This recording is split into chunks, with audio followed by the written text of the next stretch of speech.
Well, good morning again.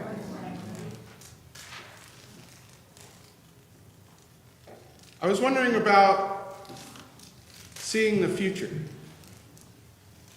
And I started remembering that movie series Back to the Future from way back in the 1980s and 1990s. And Back to the Future ended the second episode with them going to the future. Because at the end, Doc says he's going to go to the future at the end of the first movie. And then at the beginning of the second movie, he finds Marty and he says, "Marty." And he said, "What's wrong? What's wrong?" And he said, "It's the future." And he said, "What, do I have kids? And I have a good job? And everything's going well?" And he says, No, we have to go fix the future.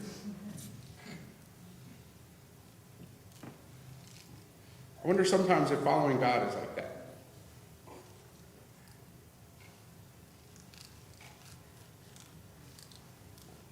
There's times where God reveals to me, "Boy, you should start working on this because it's going to turn into something good for you." And I start working on it, and I see nothing. And nothing seems to happen. So I work on it a little less, and then a little less, and then a little less. And then at some point, I wish I had kept working on it because I need it. And sometimes I hear nothing from God, and I'm thrown into a situation that I feel is from God, where I have to have all these skills and abilities of which I have none.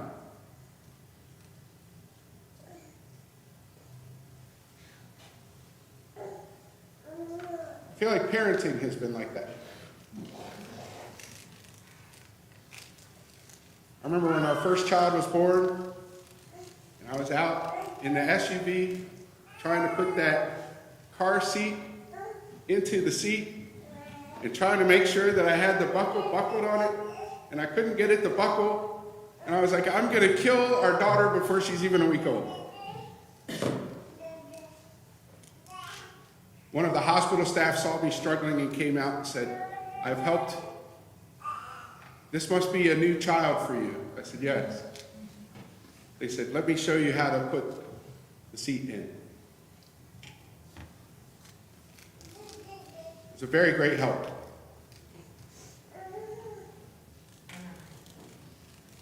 I think that this gospel is very funny as you look at the Pharisees.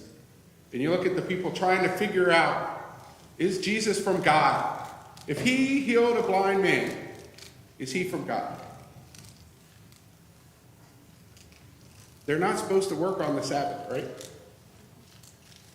That's the Jewish custom. Sunset Friday to sunset Saturday, no work.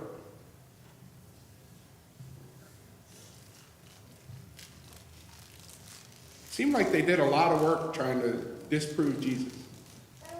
They went and they found the man. And then they drugged the man to the synagogue to meet with the scribes and the Pharisees. Then, since none of them could come up with an answer of where God was in this, they went and found the parents. And then they drugged the parents to the synagogue. And in having all these arguments and all these discussions, I don't know, that seems like hard work to me. And in the end, the Pharisees say, "Surely we are not blind, are we?" And Jesus says, "If you were blind, you would not have sin. But now that you say we see, your sin remains." Saying that they understand God and that they know exactly what God is doing is a lie. And so it is a sin that remains with them.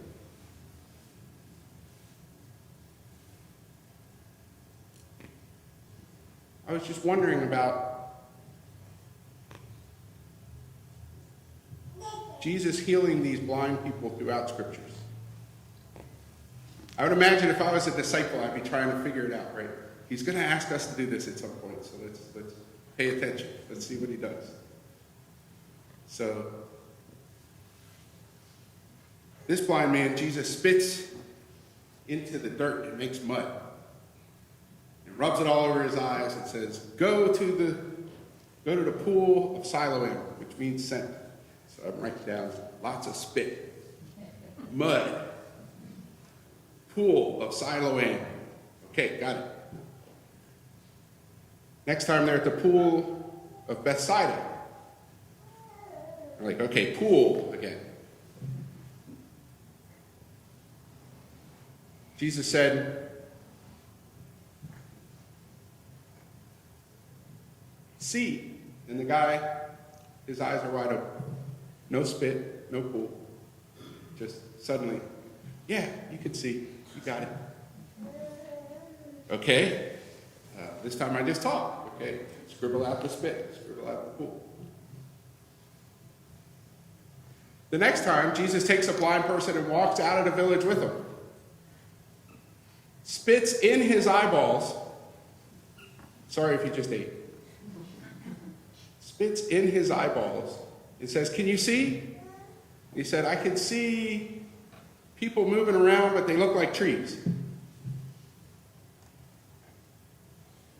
So Jesus spits it again, and then the guy can see perfectly and clear. If I was the disciples, I'd be confused. Any of you guys confused yet? How do we help somebody see who's never seen? How do you help somebody understand what God is doing in their life if they've never met God? How do we avoid being called those who are blind spiritually if we are followers of this Jesus? Do we need Jesus to spit on us? I hope not. Do we need mud rubbed all over our eyes? I hope not. I was trying to figure out, how do we see what God is doing? One thing I noticed in this text, when Jesus is doing miraculous things, usually no one around is happy about it. You would think, oh, Jesus is doing these wonderful things, and Jesus is this love of God that comes into the world. In the world, I think we see the things, and we don't see the heart. God looks on the heart. If someone loses weight, we go around and we say, man, that looks good. You lost weight. Good job. If someone really built up their compassion, and they really love somebody, we don't really have expressions for that, do we? Because you can't see it. We don't go around like, oh, good job on that compassion. I tell you, that was great. If someone has grown in hope, in love, in faith, in encouragement, all these things that bring the fruit of the Spirit out of each other. If someone's gotten really good at those things, we don't know how to draw that out of people. That's something that God knows how to draw out of people. So I think the way we're supposed to do it is we're supposed to tell our stories. We tell our stories the way that they are. People may not understand them. They drug the man in, and they said to him, how did you receive your sight? Well, Jesus put mud on my eyes. He didn't elaborate. He said he put mud on my eyes, and then I washed, and now I see. I think sharing our faith with others is very similar to what this man did. We just share the story of what God's been doing.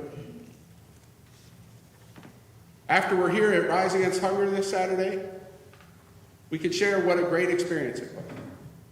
And just say, I was at Rise Against Hunger, we packed a lot of food, and it was a great experience.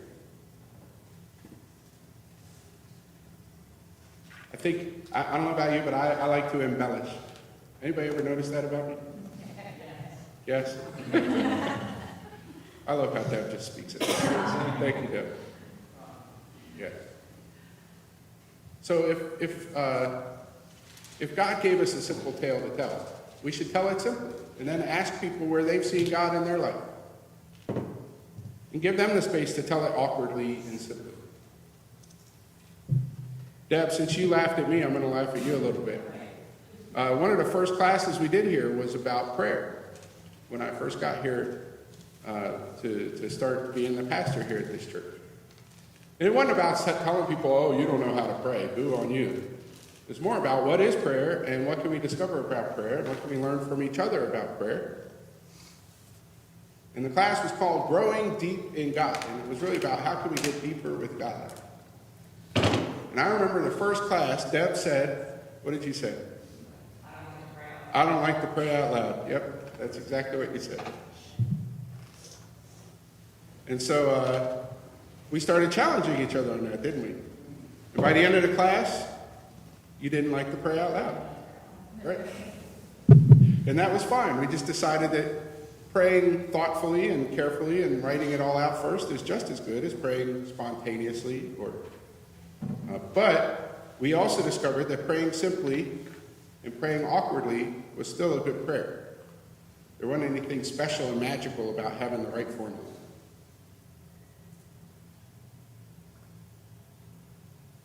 And I think the Pharisees and Sadducees got it wrong, not because they weren't smart. It was more that they put too many things into the box and made God way too complicated. The simple truth is, Jesus said we are to love the Lord our God with all our heart, soul, mind, and strength, and love our neighbor as ourselves. And those are the two great commandments. If we try to love complicatedly, then all of our relationships become complicated. But if we just simply tell people we care about them because God cares about them, and we think they're special because God thinks they're special,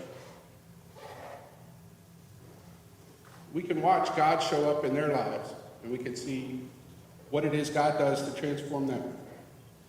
For this person, he was physically transformed, blind into sight. For David, in our Old Testament reading, David was transformed, youngest son who will never amount to anything, to anointed king, ruler over Israel.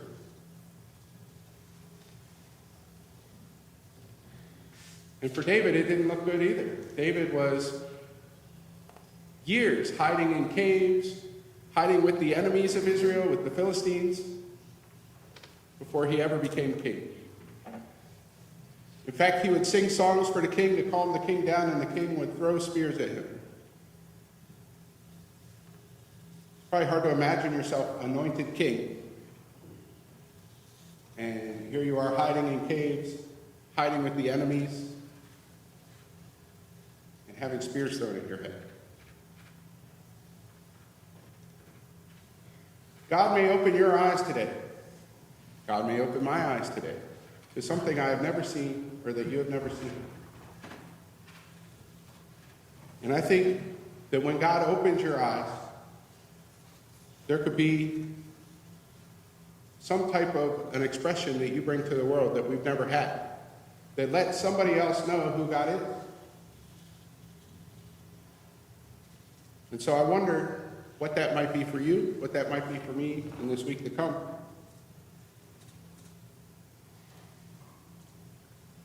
I've never opened the eyes of anyone born blind. I have seen it on the news articles, right? There's those implants and things like that. And they'll say someone who's never sees for the first time, and you can watch the YouTube video. And it's amazing to see them try to figure out color for the first time, try to figure out all these things they're seeing that they've only heard. But it may be something simple God does in your life. And the important thing is more that we talk about it with one another. And we let each other know, hey, God did this in my life this week, and it was really neat.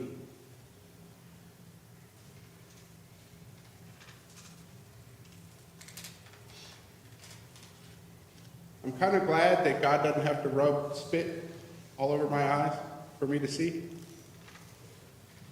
But sometimes in the valleys of life, it can feel like that. There's been times where I feel really close to God and I'm on a mountaintop experience. And I go back to my day-to-day, and it seems like God has left and stayed up there on the mountain. The important thing is that we carry God with us.